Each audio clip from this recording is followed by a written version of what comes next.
3 dana, braćo i sestre, proslavi smo veliki praznik Crkvi. Tada smo Gospoda dočekali u duhu radosti kao pobednika i klicali mu iz svega srca, učili smo svojim blagosloven koji dolazi u ime Gospodnje, Osana na visini, Osana sinu Davidovu, caru Izraeljevom. Poslije toga događaja, svečnog ulaska u Jerusalim, Gospod je krenuo na svoje stradanje, a i mi smo Gospoda pratili gdje god je on krenuo. Pratili smo ga molitvom svojom, zrcanjem tih spasonosnih stradanja njegovih, prisustvom na bogosluženjima, sjećanjem na svoje grehe. A Gospod strada radi nas ljudi, radi našeg spasenja. Mi smo umrli grehom, a Gospod sišao na zemlju da nas umrtvene grehom oživi, vaskrsne, da potraži izgubljenu ovcu, da je stavi na rame svoje i uvede ponovo u tor svoj, tor svetih anđela. I ne samo da uvede u tor svetih anđela, jer čovjek ranije bio prepadan, nego da ga uzvisi iznad svih anđelskih sila i posadi sa desne strane Boga i Oca. Gospod dakle sišao na zemlju da bi čoveka uzneo na nebo. Gospod prima pljuvanje, stradanje, krst radi našeg spasenja, tako pokazuje ljubav svoju, tako pokazuje smirenje svoje. A evo danas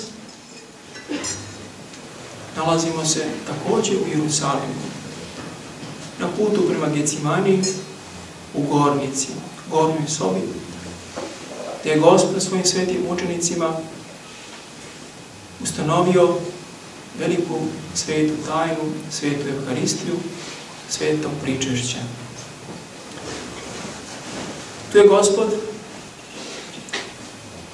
završio veliku tajnu, obedovao posljednji put sa svojim učenicima. To je tajna večera. U toku večere Gospod je ustao sa trpeze, skinuo svoju gornju haljinu, opasao se ubrusom, sam nasuo vodu u posudu i počeo da pere noge svojim učenicima. I to počevši od Jude izdajnika, koji je već smislio plan kako će ga izdati.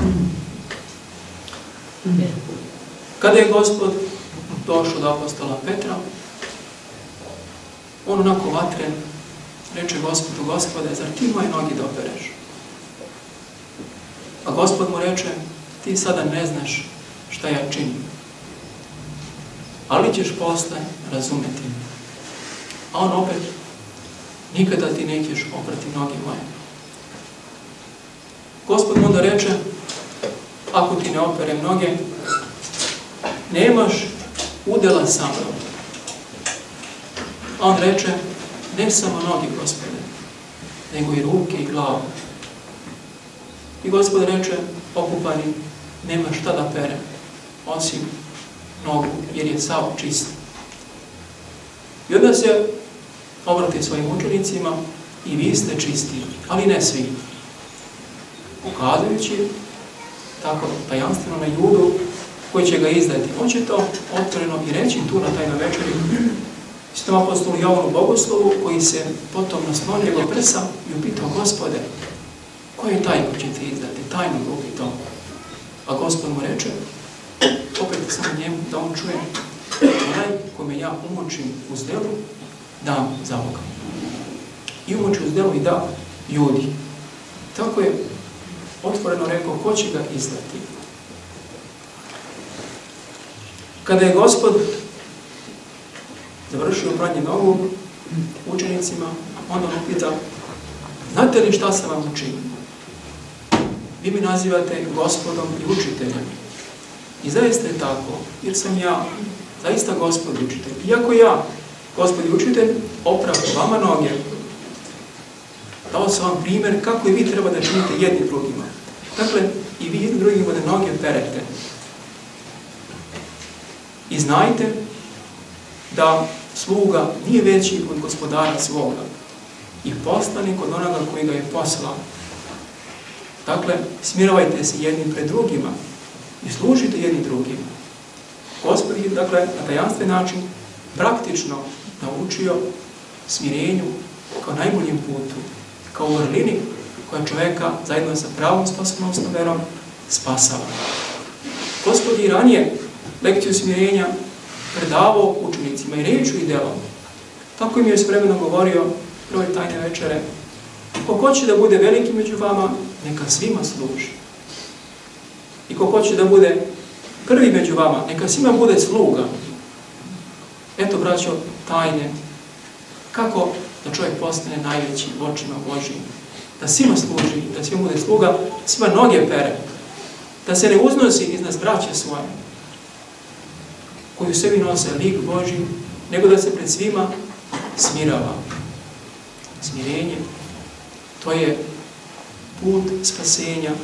Smirenje, to je vrlina, majka svih vrlina.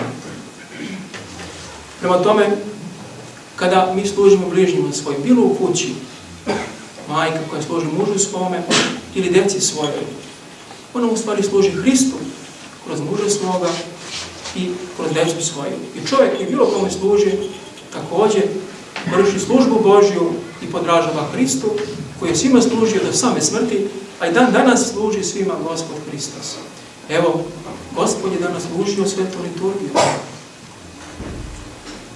Gospod u svako vreme, na svakom mjestu služi ljudima.